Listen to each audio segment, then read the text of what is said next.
Welcome to the Emerging Litigation Podcast. This is a group project driven by HB Litigation, now part of Critical Legal Content, and VLEX Companies Fast Case and Law Street Media. I'm your host, Tom Hagee, longtime litigation news editor and publisher, and current litigation enthusiast. If you wish to reach me, please check the appropriate links in the show notes. And now, here's today's episode. If you like what you hear, please give us a rating. People. We're complicated creatures, am I right? And nowhere is that more on display than in the workplace. We can be compassionate. We can fall in love. Some number of us can even get pregnant. On the flip side, sometimes we don't care for each other so much, and frankly, some people deserve that. Sometimes we cross the lines of propriety, causing emotional or even physical harm to others on our teams, whether we work with them, for them, or supervise them. Sometimes we work more than regular hours, either because we're directed to or because we're willing to do whatever it takes, or maybe we're slow, or maybe we just want to avoid family. No one does that. We all know that the workplace can be a dynamic environment, a space where ambition, creativity, paranoia, backstabbing, politics, and sometimes unexpected relationships. Employers need to know how to make sure their workers are able to navigate these things smoothly and appropriately and in compliance with changing laws and regs, norms and mores. I mean the concept, not the eel. It's always good to throw out a couple statistics. Forbes Advisor commissioned a survey of 2,000 employed Americans. They used market research company OnePoll. And I'll give you some of those stats, but the margin of error, you should know, is plus or minus 2.2 points. That includes in swing states. According to the writers of the article based on the survey, Kelly Main and Rob Watts, I'd like to give them credit. More than 60% of these folks have had a workplace romance. Almost as many report that these workplace relationships have impacted their work performance. Doesn't say whether their performance was improved or whether it degraded. 43% have married somebody they worked with. In case I just work with somebody I'm married to. Something I recommend highly. Right, honey? 35% don't report their relationships to their employer. 40% have cheated on their current partner with a coworker. Half have engaged in flirtatious behavior with colleagues. Can you imagine? Fewer than 1 in 5 think dating a colleague is unprofessional. Let's put that in a more positive way. 4 out of 5 say it's fine to date a colleague. Let me pronounce that better. Colleague, not collie. Nearly 60% have heard gossip about colleagues in a workplace romance. And then turn to harassment and violence in the workplace. It's a global issue. A Gallup-powered poll out of the UK said that more than 1 in 5 people worldwide say they've experienced some form of violence and harassment, whether it's physical, psychological, or sexual. More than 1 in 10 say they've experienced such things in the past year. Psychological harassment, such as insults, threats, bullying, or intimidation, it's the most common form of workplace abuse globally. 17% of the people polled say they've experienced such things during their lifetime. So we're going to talk about some of these things. On the agenda is love at work, harassment at work, pregnancy at work, discord at work, and working overtime at work. And certainly some of these issues aren't fun, but our guest is. How's that for a transition? Leah M. Stiegler. She's a principal attorney at Woods Rogers. Lee has extensive experience across a broad spectrum of employment law matters. She advises employers and provides them guidance on complex personnel issues, management performance challenges, fostering a positive work environment. She defends them in administrative actions like before the EEOC, the Department of Labor, and the National Labor Relations Board. Breach of contract, discrimination, whistleblower, complaints. She does it all. She also tackles wage and hour concerns, making sure employers comply with complex labor regulation, making sure employers comply with complex labor regulations. She also assists educational institutions, those are schools, with handling sensitive Title IX and Code of Conduct investigations. I only laugh when I say Title IX because it's always written in Roman numerals, and I literally every time have to say, let's see, there's an X and there's an I to the left. 10 minus 1. That's why I laughed. Leah is also passionate about creating customized workforce training programs. Because, if you're well informed, you're going to have organizational success. So she finds that rewarding. And apparently she has fun doing it. And I think when you listen to her, you'll see why. Now, she also let's get her credentials out there. She has her JD from the University Richmond School of Law, cum laude, or cum laude. Order of the Coif, I always like saying that.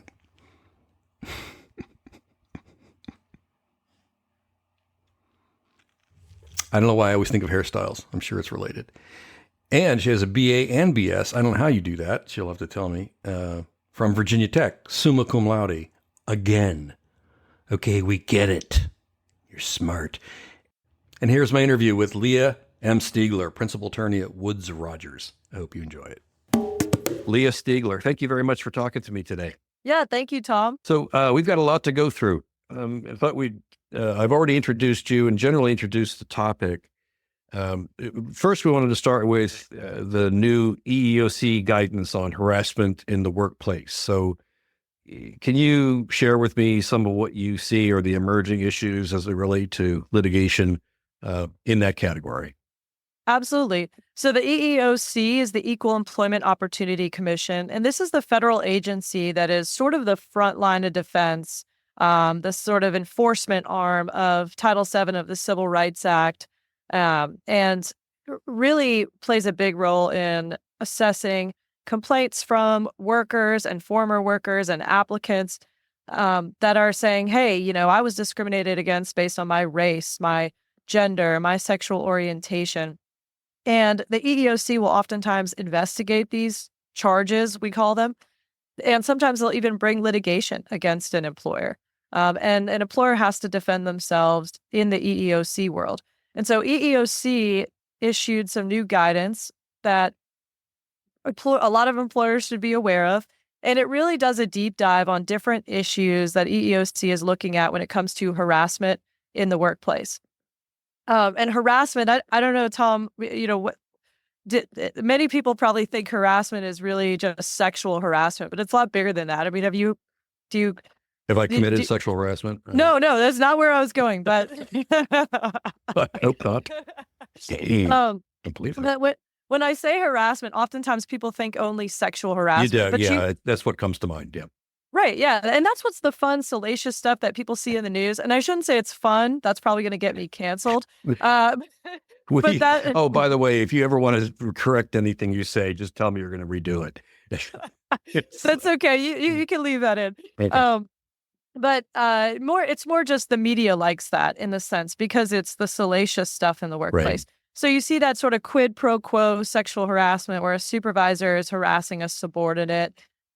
But another issue and something that I probably see more often in the litigation that I deal with for employers is harassment on the basis is a hostile work environment harassment. And this is sort of severe and pervasive, unwelcome and offensive conduct in the workplace that's based on a protected characteristic like someone's race, someone's gender, someone's age, maybe a mental health or some sort of disability. Mm-hmm.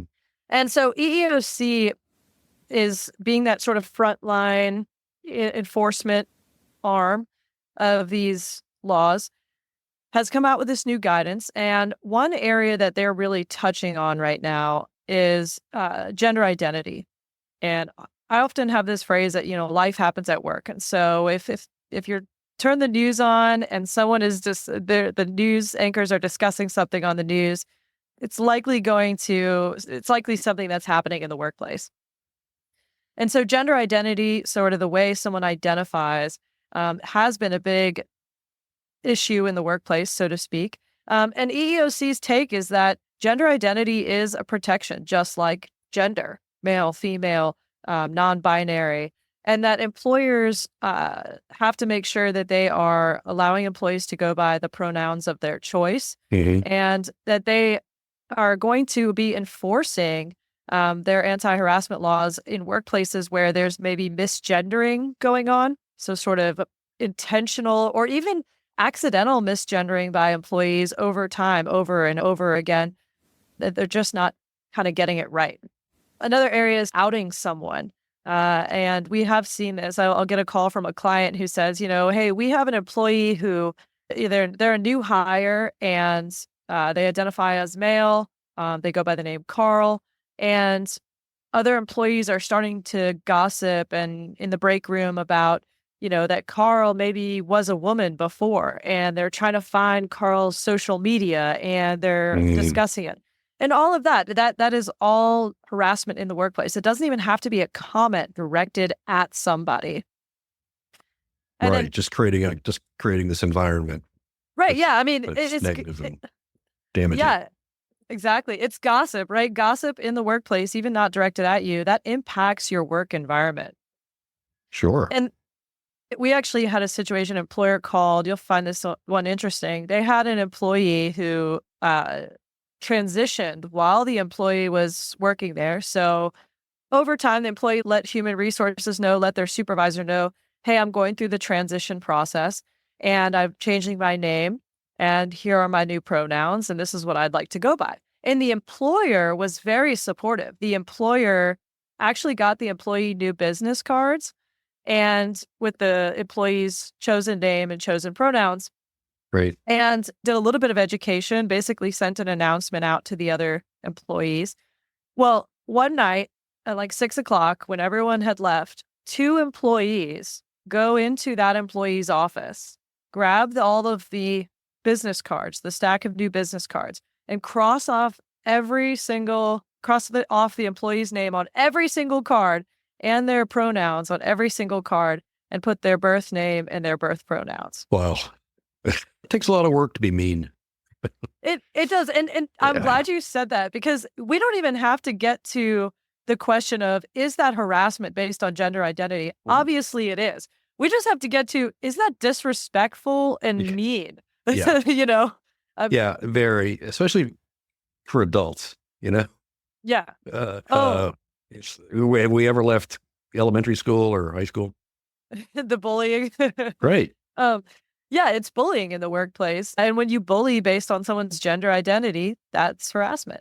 Yeah. And so another issue, and those employees, by the way, the 2 that engaged in that misconduct, their whole response was, well, my religious belief is that I can only call someone by their birth name and birth gender. And so we have this almost like this battle between gender identity protections and religious beliefs in the workplace. And this idea that employers should accommodate someone's religious beliefs.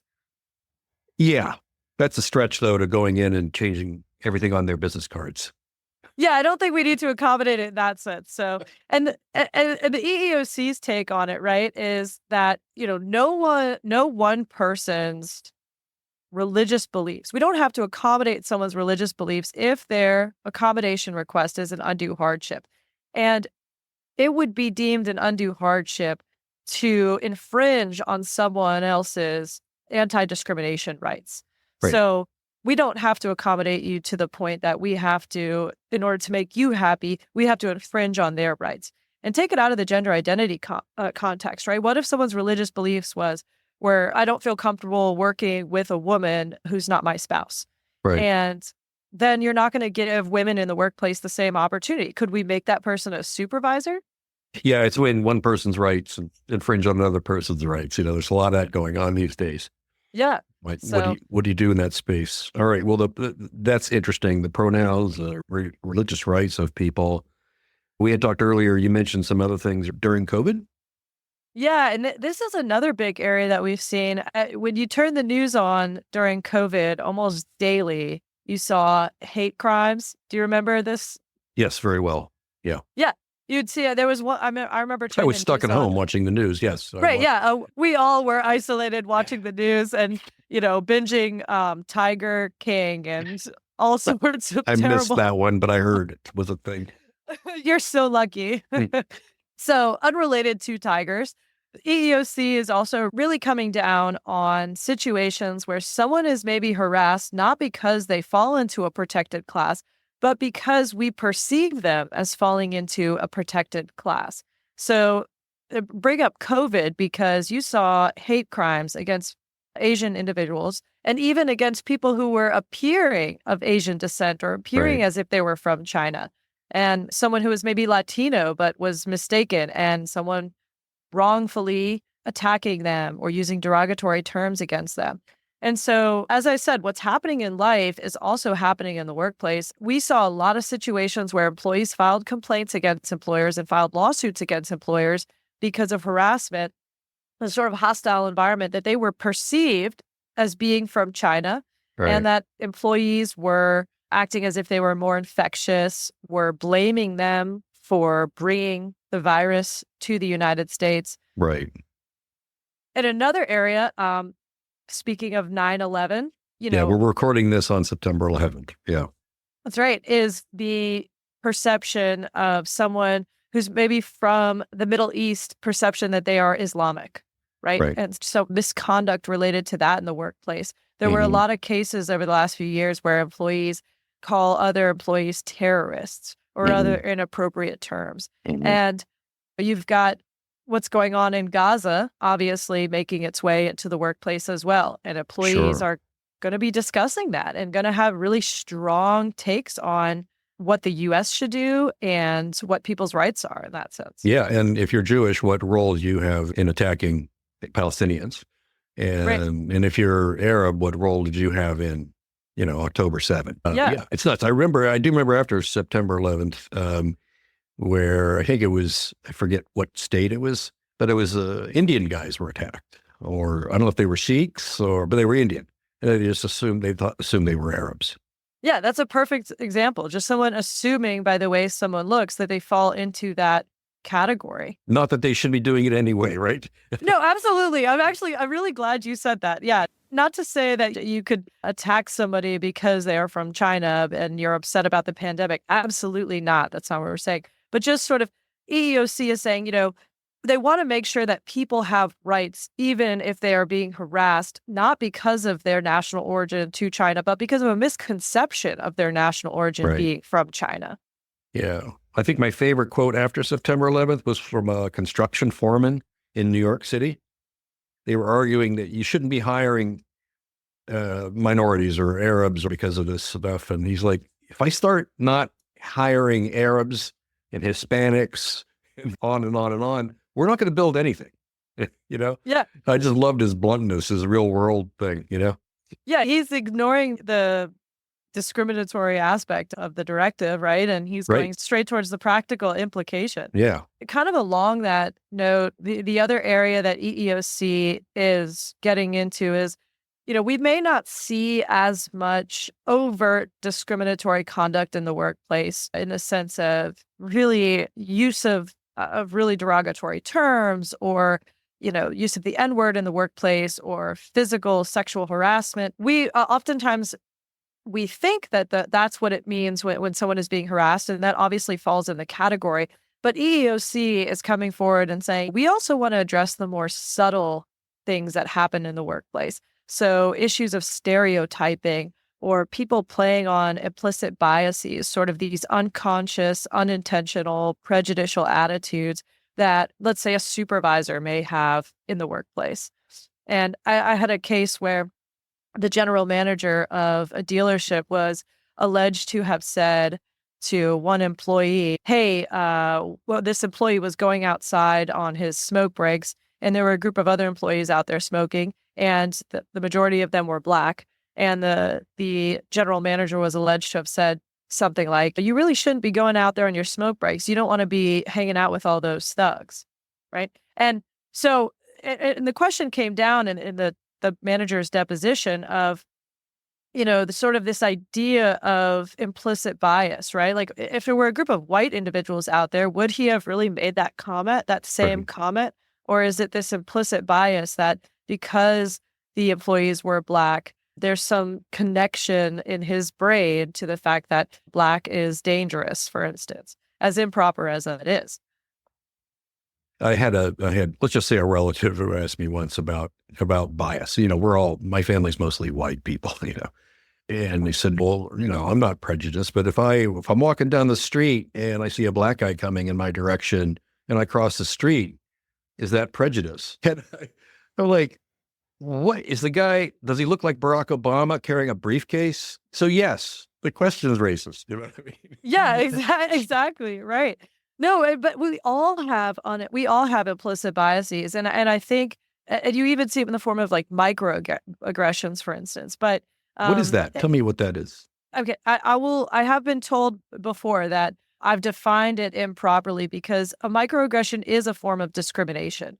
A lot of people believe, and especially the legal world, that, plaintiffs' lawyers, I'll say, because I do management side employment work. If it's a microaggression, it's still discrimination, just as if you were to make a overt discriminatory comment. I would classify it as a subtle comment that maybe on its face doesn't seem overtly racist or sexist, but comes from that prejudicial attitudes. There was a guy that I was talking to one time, and we were talking about this issue, and he was a black man, and he said, I one time was down in Alabama, and I lived there for 20 years, went to school down there, and I had an Alabama Roll Tides sweatshirt on. Sure. And somebody approached me and said, "Oh, are you a football fan?" And he said, "Yes, I'm a football fan." And the guy went on to talk with him. And the guy's assumption was that the friend of mine that I was talking to never actually could not have gotten into Alabama, that he just was a football fan because he was black, and sort of the connection between, oh, because you're black, you must be a good athlete, right? Or you must like sports. And so he was explaining that this was a microaggression, and it's hard to address someone's subtle comment like that because it's hard to educate someone in that sense. Right. Yeah. I mean, if you look at the transcript of that conversation, where was the harm, Yeah. But yeah, it's there. Yeah, exactly. And so EEOC really wants to make sure that employers are addressing this type of conduct in the workplace. Yeah. And so really training employees, training managers on how to spot these issues, on how to be careful with their wording and check themselves, because we all have implicit biases.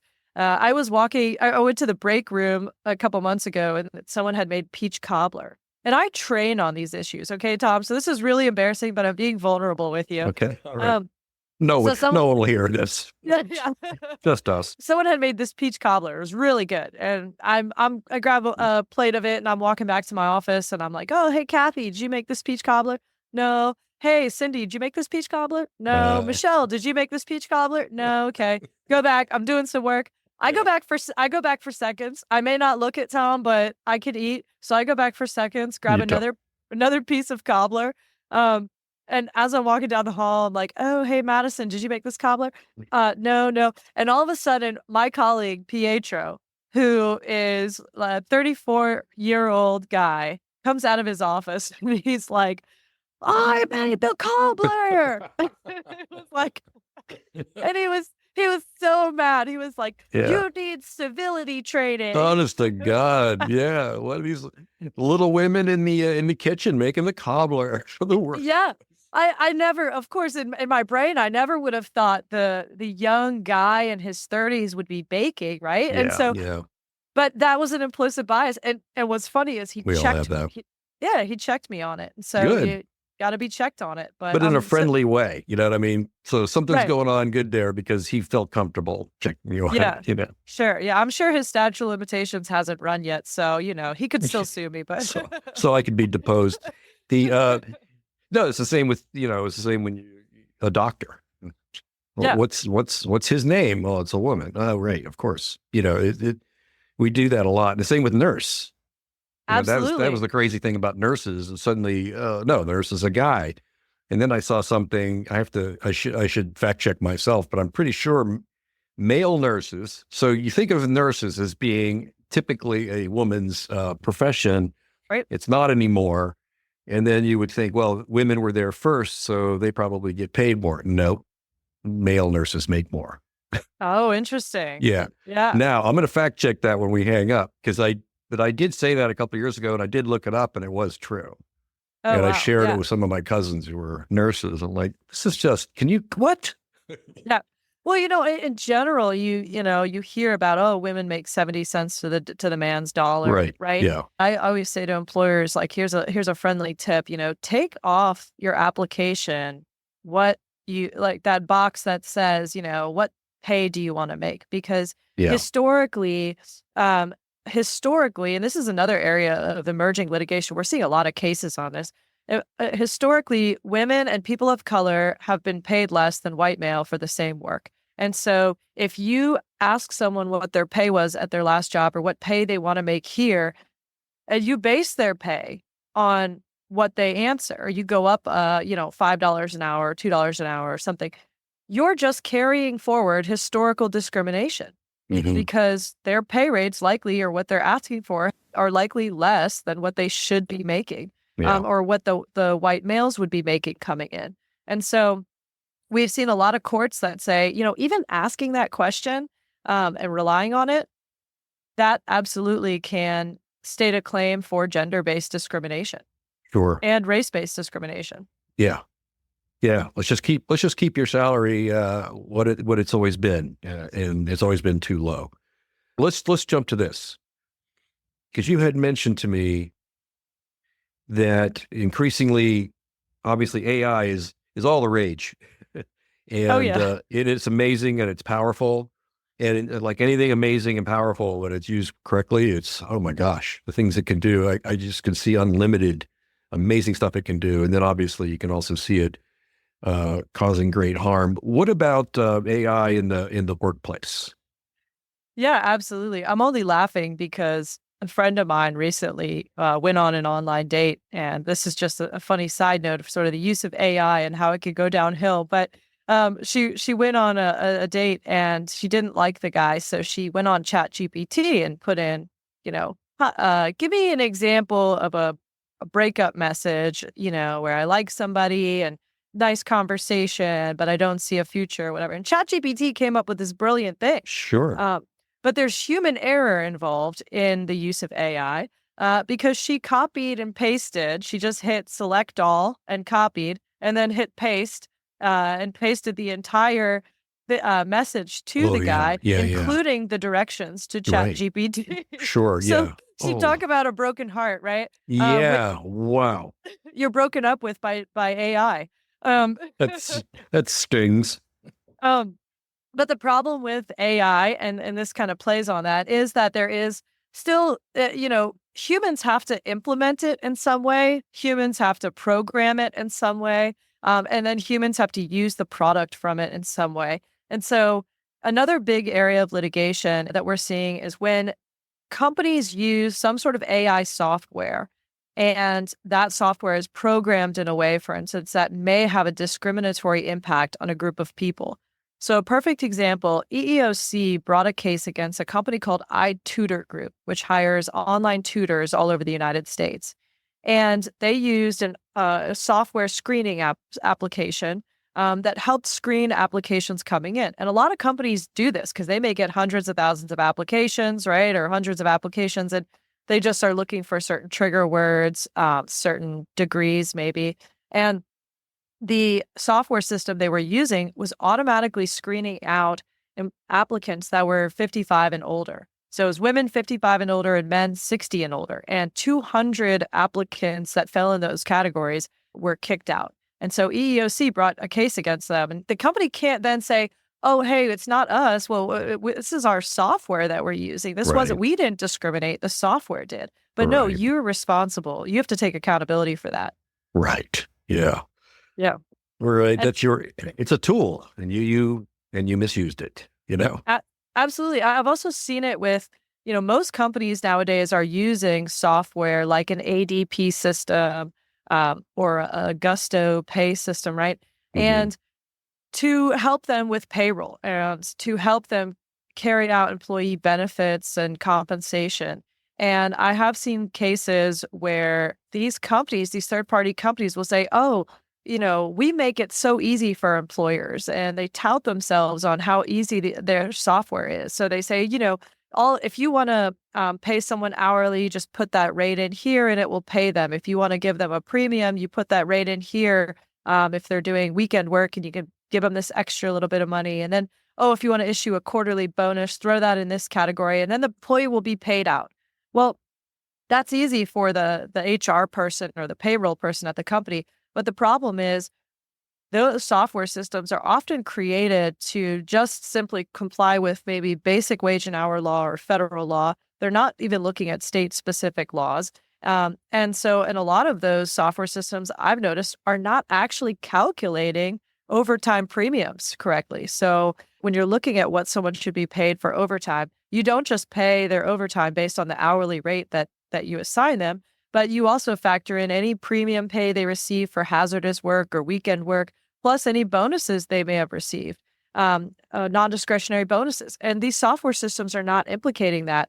And so while the software may make it more convenient for an employer, they can also create a significant amount of liability. Yeah, there's a lot of blaming the robot going on, which we can't do. Yeah.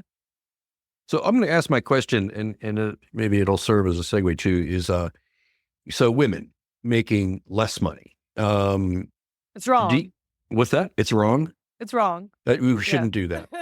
Correct. Okay. All right. Sorry. That was my question. That was your question. Okay, no, good. no, my question is, do you think that the fact that women have babies, is that true also? It's true. But according to Congress, they only started having babies as of June of this year, because we never had a federal law that required employers to accommodate a pregnant woman until June of 2024. And so only recently, Tom, do we see women having babies. Really?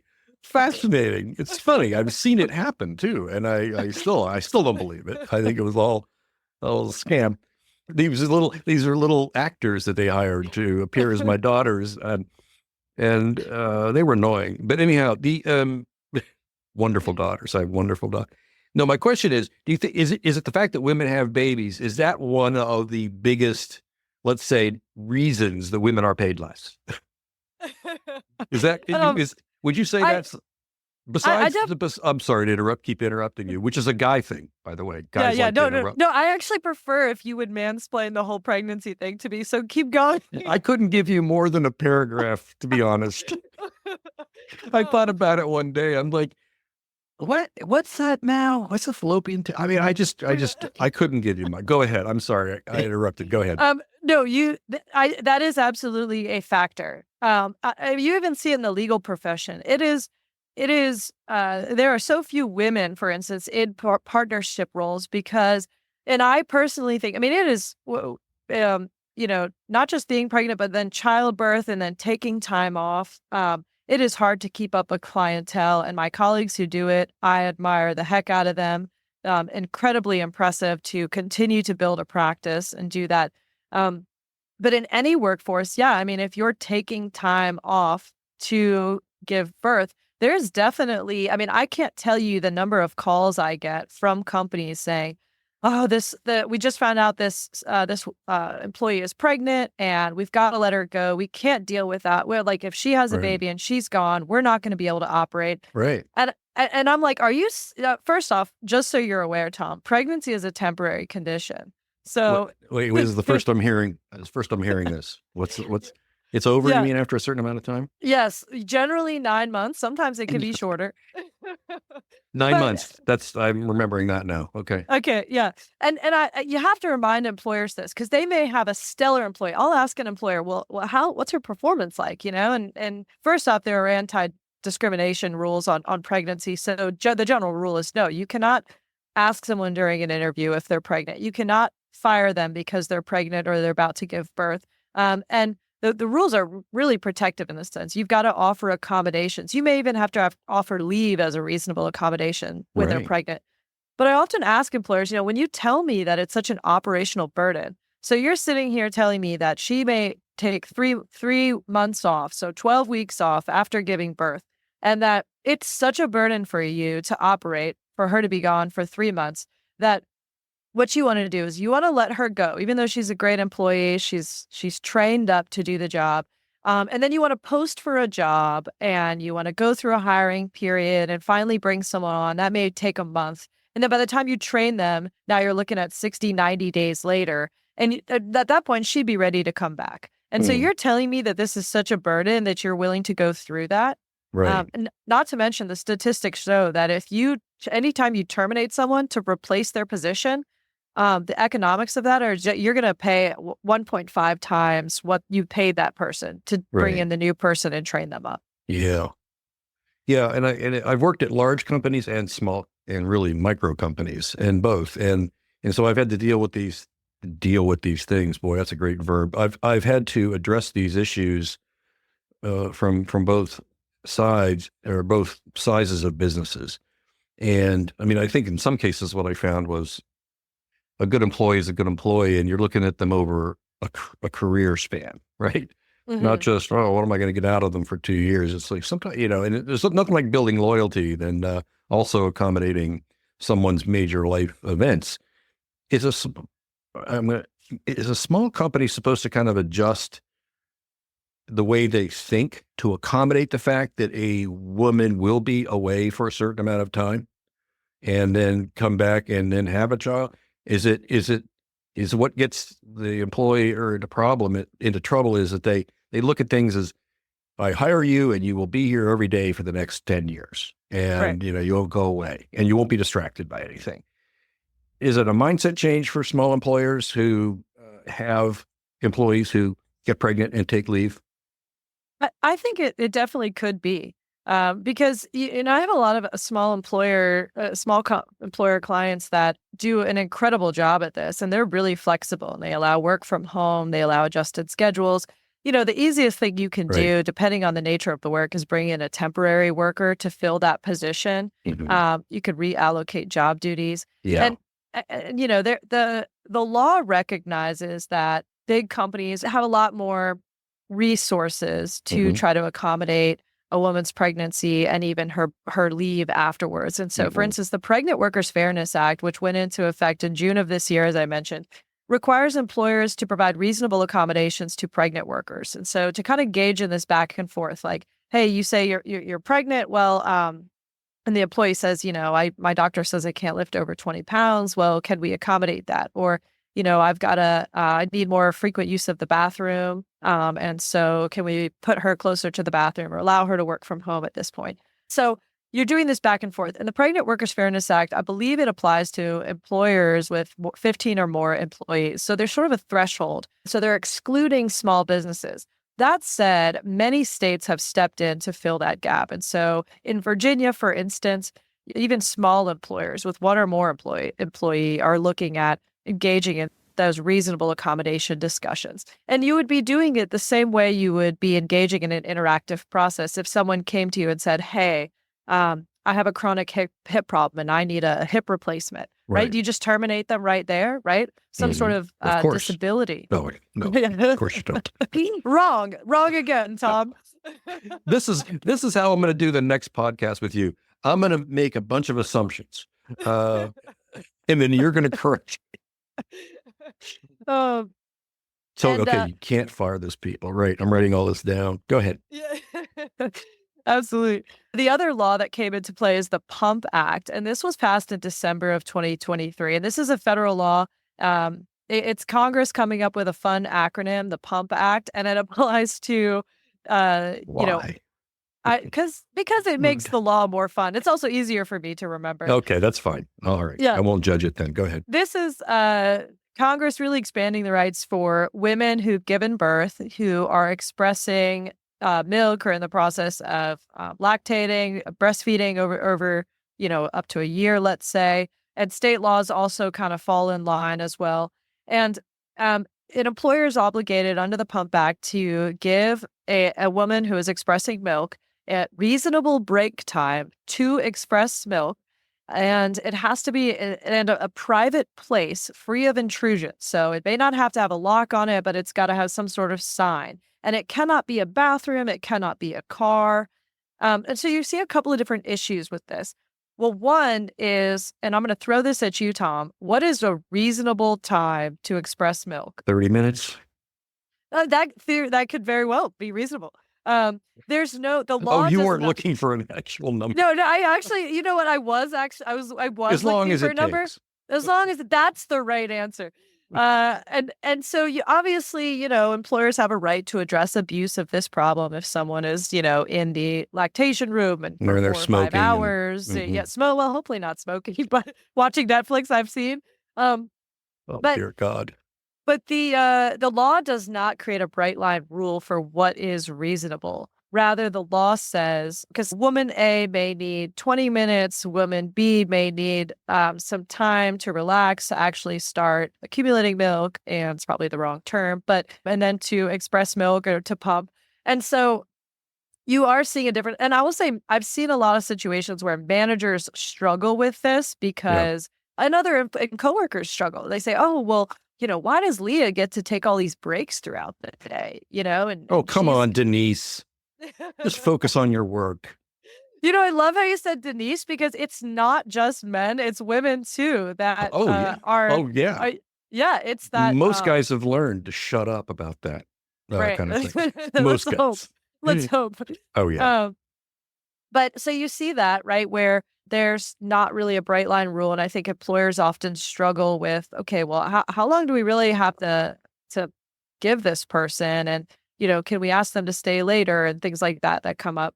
The other issue, and we're seeing a lot of litigation in terms of class actions against retail outfits, fast food franchises, for when these types of entities don't have a lactation room or a room free of intrusion. That's a space where a woman can't express milk or can pump. And so if you think about franchises like McDonald's and Wendy's, there's two huge class actions going on right now against both of these fast food restaurants because they don't provide, or the allegations are that they don't provide spaces. And the named plaintiffs have said things like, "Oh, I was required to pump in my car because the only other option was the manager's office, and the manager was in there, or the office had a camera facing internally so that people didn't engage in theft at the manager's office of cash and stuff like that, and I didn't feel comfortable pumping in front of that, obviously. Or, oh, I had to pump in a freezer room or a bathroom. And so, and I think one of the problems with this is, maybe a lot of these franchise outfits or restaurants or retail outfits that have many, many locations, they have some sort of architectural floor plan or design that's been in play for many years, and it doesn't include an extra room for this. And Mhm. so they're kind of in this position of like, well, what do we do? Mhm. Yeah. Some of this just requires will and a mindset change because some of it's just it's not necessarily expensive. It's just like when we build buildings, let's include this. I mean, it's not going to cost more to have one part of it is going to be private. My take, and I don't represent any of the parties in either of those class action lawsuits, but I'm going to solve their problem right now. And they could settle this case by agreeing to put those little, those Freestanding outfits, cubes. freestanding things that you see in the Yeah. airport, Yeah. or at baseball games. Some companies buy hundreds of them and they make Yeah. them offices. Yeah. Yeah, just put them out there. Actually, where all the tables are, because you may even have patrons that need to use it. Yeah. Yeah. There you go. Yeah. So They could be nice. They don't have to look like a Porta John, but some of them are really nice. I've wanted to get into one frequently, just to get in there and scream. I'd like to be accommodated in that regard. Or cry, just to cry. but that's yeah. I mean, some of the solutions are simple. Yeah. It's like the whole bathroom thing about transgender folks and bathrooms. It just always baffled me. It's just like, first of all, the whole sharing of bathrooms is, I think we should just stop doing that. That should be banned. Right. So just have private bathrooms for everybody. Right. Yeah. Well, this is my world. I was up at a comedy show up in DC, and they had only gender neutral bathrooms, but it was the same layout as when you go into a women's or a men's restroom, and there's all the different stalls. And so at first I was like, whoa, this is weird. I'm in line with a bunch of guys, Right. and but we all had our own private stall. I mean, Yeah. so what's the Yeah. big deal? Yes, exactly. Yeah, Yeah. I've been in those too, not at comedy clubs, but comedians are definitely more sensitive people. But but no, that's right. It's just like such a simple solution. It's like, why? I mean, first of all, they're women's restrooms obviously are poorly engineered because there's always 25 women in line, Sure. and guys are sailing in and out. It's like, Yep. so what's wrong with Absolutely. it? I know. Well, That is always. I appreciate you saying that. So if anything we've said so far in today's episode has ultimately canceled us, that should save us. I will say not every solution is so simple. I did have a case or a situation for a client where they ran a bus system for a locality, and they had a bus driver who was expressing milk, or she was breastfeeding. She wanted to do it for a year after giving birth. while she was And driving. well, she actually was wearing a wearable pump, which Oh, they sure. have those, which on the pump devices they say, you shouldn't use while driving, but they're these hands-free pumps. And the client didn't know, the company did not know that she was doing this, but she came back to work and I mean, a lot of times if she were to have asked for continued leave, the company may not or would not have had to pay her. Right. And so, some people, they need to work, right? Like we all need to work. I need to work. And so she wanted to come back. She wanted to work, and she didn't not necessarily know her rights because the employer had not, advertised it, or maybe No. it was like a small little provision in the handbook. And a customer complained to the company and said, I don't feel safe when this bus driver is picking me up. She's wearing an automatic, hands-free pumping device while driving. And Yeah. isn't that some sort of safety concern? And the company was like, what are you talking about? So they look into it, kind of investigate it. And Mhm. sure enough, she's doing it. And so then the question is, well, okay, how do we just accommodate someone who's on a specific bus route around the city, right? Like, we can't just like pull the bus over and have her go Right. into a building and stop the route. We can't Right. adjust this entire schedule. I mean, that would be a complete undue burden. And so, but the employer still is under an obligation to come up with accommodations to allow a woman to express milk. So lactation-based accommodations. And so in this case, we were able to move her to a dispatcher position temporarily for the tenure of her lactation period. Yeah. Yeah, and I do think there is a difference, as you said, with larger companies that have resources and those who don't. I mean, this is top of mind for me because I made some statement on my social media to friends that if you can't pay your employees $25 an hour, maybe you have a terrible business model. Yeah. And I said 25, because that's so much higher than what the minimum is. It's like, what's wrong with your business model that you can't pay that?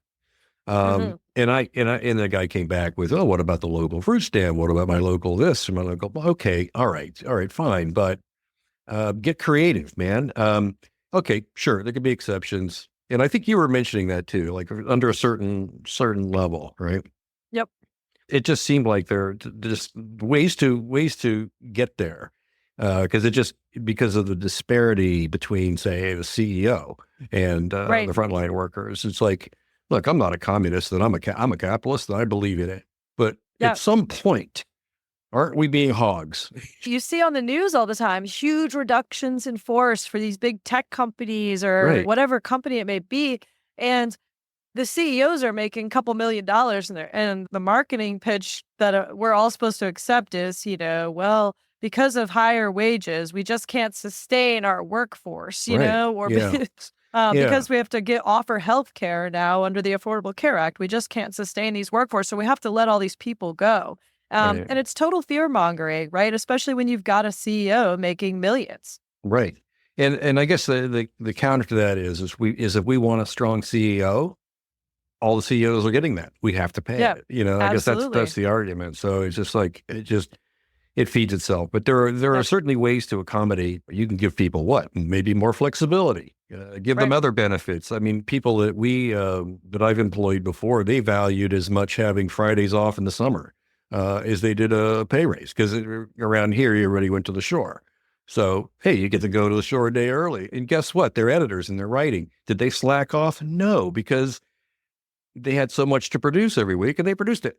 Yeah. And maybe So, their creative juices are flow even better when they're over at the yeah, shore. I'm really straying here, but I'm kind of interested in everything you're telling me. But, you know, and I was thinking also for a small company, I don't know why because I am a small company, but and if my wife is pregnant, we got big problems, but we're also way too old.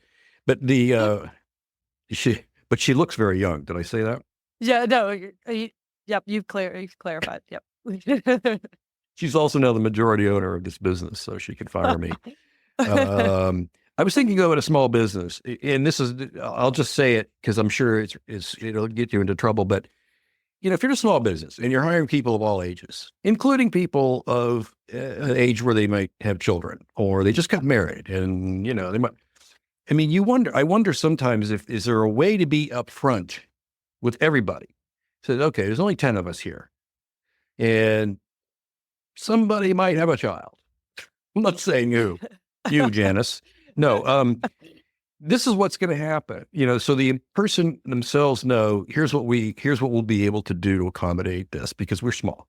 Some work from home, from some time off. This also means the other employees will have to absorb some of that work, which is what we did typically. You know, we had an editor who had a deadline. Well, we had 10 editors, or at the time we got bigger, we had 15, 20 editors, and they would pitch in. So what do you think about saying that stuff up front? Well, you actually, in some states, you have to say it up front in your policies. You have to say, you know, should an employee, get pregnant, here are some proposed reasonable accommodations we will consider. And you can even, in many states, they require you to list those out, right? Whether it's more flexible time, break time, whatnot. I would probably advise against a company just, overtly saying that, especially because of hiring a younger female, for instance, right? Or whatnot, because you also have, you as an employer, you don't want to leave the impression to employees that you're thinking about this as being a problem for you, right? Because then if something negative happens to that employee, let's say you ultimately lose some sort of grant funding or whatnot, you have to terminate that person. She was the most recent employee hired. That sort of announcement to the workforce is going to be used against the employer as Sure. You're saying this is a funding issue, but that's really pretext. That's really just masking an unlawful discriminatory motive. Where pregnancy, the fact that she could become pregnant, is the unlawful motive. Yeah, I got you. All right, so I won't do that. Where else did we want to go? I think we've covered a lot of ground here. We did have a couple other things we left off. Did I make up love contracts, or did I read that in something you wrote? Yeah, love contracts are a thing. What are they? So love contracts, these are not marriage contracts, just so you're aware. Those are a thank you. form of love contracts, just so you know. Wow. Well, Have you met married people? Maybe it's like a property Yes. agreements, more some sense, right? Yeah. Love contracts, it's kind of a fun term that we employment lawyers came up with.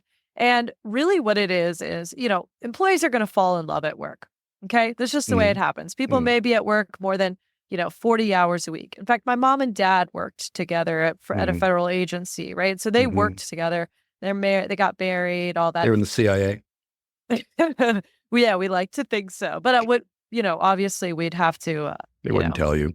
Yeah, no, yeah. Yeah, I know those people. They told me all kinds of lies. We just did contract work. I'm like, okay, sure. Anyway, I'm sorry. Go ahead. Did some IT, right? Yeah. But so people fall in love at work, or they start dating at work, or the new term is situationship. You familiar with that one, Tom? I'm not. Situationship. No, I'm learning a lot here. Yeah, it's a little more of I wouldn't say it's just a younger generation thing, but it's this idea that you're not actually defining yourselves as being in a relationship, but there's a friendly camaraderie, maybe some intimacy going on. So a situationship. One concern that I have, and that I'm always telling clients about is, oftentimes while people may fall in love in work and things are love at work, and that's, things are fine and dandy, they may also break up at work. Okay. So the divorce rate is pretty high. The breakup rate is even higher than that. And so you've got employees who, let's say they start dating and they break up and they may be coworkers. And then one employee keeps pursuing the other one because they want to get her back or she wants to get back with him, Right. or they start treating her like crap or vice versa, right? Mhm. Or even worse, you've got a situation where you've got a supervisor engaged in a relationship with a subordinate Mhm. and they break up. And then one, especially if the supervisor were to continue to pursue the subordinate, then you have a potential issue of quid pro quo harassment. So Right. oftentimes in harassment cases, what I've seen are sometimes at one point or another, you may have had a consensual relationship that goes wrong or a consensual relationship that ends. And then one person keeps pursuing the other, or they start fighting with each other at work, undermining each other at work, basically engaging in harassment of some sort. And so what I always tell clients is that when you've got two employees that you're aware of that are dating of some sort or in some sort of romantic situationship, have them execute what we call a love contract. And this is basically a disclaimer that says, to the employee says, I agree that I'm in a relationship or whatever you want to define it, or a romantic close friendship or relationship with this other employee. Mhm. It is totally consensual. It is not harassment. And I'm aware of our harassment policies. And so you have the harassment policy put in place there, and you have, any other policies you want them to be aware of, anti-fraternization policies, and, conflicts of interest policies that you may have Mhm. to address if they're dating in the workplace. And so you have them sign off on this disclaimer or love contract. And also a statement that they will inform you if they break up. And this is totally legal. And Wow. the benefit to that is if harassing conduct does in fact occur, or if it in fact was not consensual in some way, and one employee sues the company for having been the victim of sexual harassment in the workplace, the employer can oftentimes use that type of document as a major defense to say, well, first off, you signed this document on March 1st, 2024. And so anything that you may be complaining about before March 1st is going to be deemed consensual because at that time you had a full opportunity to disclose it. And so you can't now use what happened then in your allegations to make us look bad, like all this sexual stuff was happening in the workplace or these Mhm. inappropriate comments and text messages were happening in the workplace. So you can kind of use it to exclude those type of comments as being used against the company later. Um, and then also to undermine and impeach the witness if you got the employee saying, "Oh, what it was not consensual. I didn't feel safe reporting it because my harasser was a supervisor. I didn't want to go to the CEO then or whatnot." Well, no, in March you signed this disclaimer saying you know how to report it. You would report it. You have these different reporting avenues, and so it's a great device or a great tool to use. Yeah, interesting. Okay. I have seen situations where it puts employees on the spot where, I've had a client who's like, yeah, I sat them down separately. Thank goodness, because, he said they were in a relationship and she said no. She was like, well, at least had him sign it, and put it in his file when, we never even told her about it. But she was not going to agree that she was dating this guy. You have to have two on that contract. Yeah. So that contract, the Department of Labor, it's got a new overtime rule on raising the salary threshold. All right. Well, I'll start with this. You can't just pay an employee a salary to avoid paying them overtime. And when I say overtime, I mean time and a half for all hours worked over 40 hours in a work week. Too often, there's a misconception that if I pay someone hourly, then I have to pay them overtime, but I can pay them a salary and then I don't have to pay them overtime. That's not what the law says, but that is a common misconception that I frequently see. That's what I always So thought. yeah, no, it's very common Mhm. misconception. So the Federal Fair Labor Standards Act is one of the oldest acts on the book Mhm. that kind of sets the standard for minimum wage and overtime regulations and child labor laws and even some break time issues. Well, they the FLSA basically says, look, if you want to avoid paying overtime, you've got to meet a 3-factor test. The first part of that test is they have to meet a particular salary threshold. You got to pay them at least this much.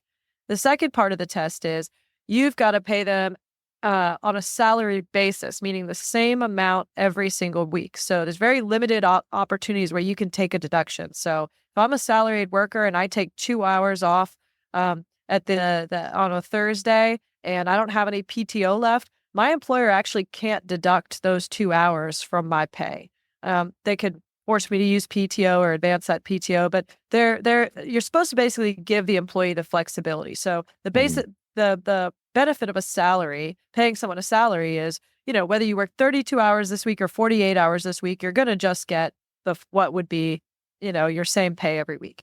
And the third test is they have to actually meet a particular duties test. So they have to either be engaged in executive functions. So think of sort of your managers supervising 2 or more employees, have the ability to hire, fire, and administrative functions, which does not mean sort of secretarial or office, task-based administration, but think of your back office positions, human resources, marketing. So sort of the parts of the company that are making the gears turn, recruiting in a way. And then, professional level employees, and these are sort of something like your lawyers, your doctors, your RNs, social workers. So maybe there's a specialized degree of learning that they've obtained some sort of degree or certification in order to carry out this duty. And then there are a few other sort of duties-based tests, but those are the most common. And so you have to meet that 3-factor test if you want to avoid paying overtime. And the Department of Labor just issued a new rule this year that said for that salary threshold, it was at $36,000, and as of July 1 of this year, the new rule bumped it up to $43,000. So you have to at least pay someone $43,000 a year. And then starting January 1, 2025, it's slated to rise to $58,000 a year. And so a lot of our clients are saying, oh my gosh, well, we got 4 months left. We're already in September. How are we going to, these employees may be making, $48,000 or $52,000. So everyone I want to keep paying a salary, I've got to bump them up to $58,000, right? Well, yes, you either have to do that or you have to convert them to non-exempt, meaning they're not exempt from overtime. And you've got to start paying them overtime. Wow. 4 months left. So we're going to work them like dogs until, okay. Well, that's interesting. I bet a lot of employers don't know that. No, tons of employers don't. That's why I have a lot of job security. Good for you. Good for you. Are you salary? No. Well, unfortunately, as a lawyer, I may have weeks where I'm working like 80 hours a week, and if only I got overtime. My goodness, sometimes I wish. I'm like, I want overtime. You're going to get no sympathy from me as a small business owner. Just yeah, you're probably working 80 on the regular. Easily. There are some legal actions right now that are some cases out there that try to get an injunction. Back, I believe it was in 2016 during the Obama administration, the Department of Labor tried to increase the salary threshold then, and then a day before it was supposed to go into effect, a court issued an injunction saying, hey, the Department of Labor exceeded their authority in trying to develop this rule. Because I bet the DOL learned from that court case and what they had to do. So far, the courts haven't issued any injunction on this. Okay. And so it's very likely it may go into effect. And the other thing Department of Labor has done this year, because they've been super active, is issued a new rule on independent contractors. And so that's another thing that probably, and you may see this in the small business world as well. You've got, there's a new 6-factor test that employers have to abide by to make someone a contractor instead of an employee. Used to be 11, didn't it? Well, the IRS, I think. Oh, the IRS. You're right. I'm thinking of that. But that's a really good point because you have different tests from different agencies, which is kind of odd, right? And even states that have new rules. Like some states have a rule that says someone is automatically presumed an employee, and you better be paying them a W-2 unless you meet these factor tests to prove otherwise. Okay. All right. So, Yeah, because I use freelancers and I use a service called Upwork, and I find great people on there. yeah. I mean, and some are around the world. Some I absolutely have to have Americans or native born Americans because I need them to write in American English. And in some cases, be familiar with American court systems. But other things, I mean, I've had great people I had one lawyer who decided to become a writer. She decided she didn't want to do antitrust law anymore. So she moved from San Francisco to South Africa to run safaris and surf. Wow. Yeah. And then, so That's she was a writer awesome. on the side.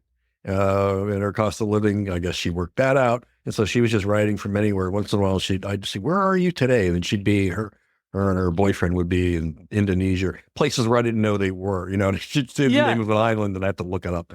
And so yeah, I found great people that way. Yeah. And Really good writer. that's the benefit a lot of people want to be a 1099 contractor. Yeah. And that's, I've seen so many small businesses too, that they don't, especially startups, they may not have a substantial amount of funding to Right. pay someone some sort of stable salary. And so they're paying someone on a contract basis to get the job done. So Right. it's almost like trying to fit a square peg in a round hole. You've got the Yeah. law is saying, hey, it's really hard to make someone a contractor because the law says we want to make sure you're paying your employer payroll taxes.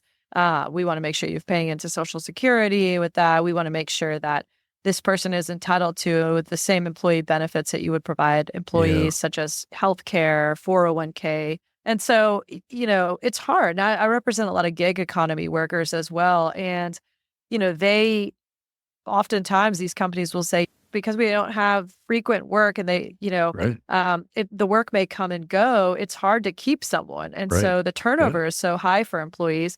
And a lot of people want to be contractors. They want to be able to, clock into a rideshare company after work if Right. they feel like it and not do it if they don't feel like it, which Yep. an employee wouldn't have that flexibility. Right. Yeah. It does give them flexibility, and I feel like, as again, you talk about startups and small businesses. I mean, there has to be some leeway somehow that they can get started or they can grow to a certain size. It sounds like some of the laws do accommodate that. When you limit it, you say this is going to apply to companies with 15 or more employees, that kind of thing. So that's good. Well, look, we've covered a lot of ground here. Yeah. And I thank was you. listening to every word you were saying, but I do want to know over I think it's your right shoulder, if you're, what is that painting? The one in the bottom left. No, okay, your left shoulder then. Sorry. The one with the boat, The other way. Then the other the side. shark, Is that the a shark? Looks like, Yes. I couldn't tell it was a frog wearing headphones. I couldn't tell what it was. Oh, it's a shark that says hangry because I get very, very hangry. Oh, okay. So That's yeah, it's a shark. I see it now. yeah, yep, From yeah, here, shark, it looks like a frog wearing headphones yelling. yeah. Okay, A- I see. And that's the one over here. This boat, you probably can't see it as much, but it's I can see a boat. it's a boat with a mermaid. I did a federal clerkship in Norfolk, Virginia, and Uh-huh. they have a big battleship there called the USS Wisconsin. Mhm. And there was a homeless woman that sat outside the courthouse. And so I'd walk from my apartment to the courthouse every day Uh-huh. and just say hi. And she got into painting and watercolors. Uh-huh. And so I said, hey, I'm moving soon. Do you think you could can I commission one for about the USS Wisconsin? I want a Uh-huh. battleship photo to kind of remember my time Uh-huh. here. Well, she was very creative, and she put a mermaid with like an evil tail drinking a bottle of whiskey in front of the battleship that says the USS Whiskey, Oh, and she made the ocean like an eerie purple yeah, I and the see that. sky. Yeah, yeah. Oh, So that's great. I loved it. I was like, "This is incredible." Yeah. So, She had fun with it. That's great. Well, that's cool. yeah, Now, I know those battleships only because I used to build them as models as a kid. I used to build like the USA. I don't know if I built that one, but they were similar. The Iowa, the Ohio right? and stuff. I mean, I knew every little thing about them, and then I'd set them on fire. There wasn't anything wrong with me. There wasn't anything wrong with me. Yeah. But, Just but some red flags. we didn't have television. Okay. Great. Well, Leah, thank you very much for all of this. I really appreciate you taking so much time. It was fun to talk to you too. Yeah, you as well, Tom. That concludes this episode of the Emerging Litigation Podcast, a co-production of HB Litigation, Critical Legal Content, VLEX Fastcase, and our friends at Lost G Media. I'm Tom Hagee, your host, which would explain why I'm talking. Please feel free to reach out to me if you have ideas for a future episode, and don't hesitate to share this with clients, colleagues, friends, animals you may have left at home, teenagers you've irresponsibly left unsupervised, and certain classifications of fruits and vegetables. And if you feel so moved, please give us a rating. Those always help. Thank you for listening.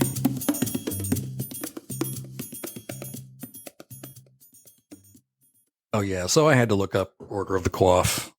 You know, I couldn't let it go anymore. It's been so many years since I've always wondered. Not exactly a hairstyle, but it's close. The symbolism of the coif evolved from the legal traditions of the Middle Ages in England. So everything was great in England back then.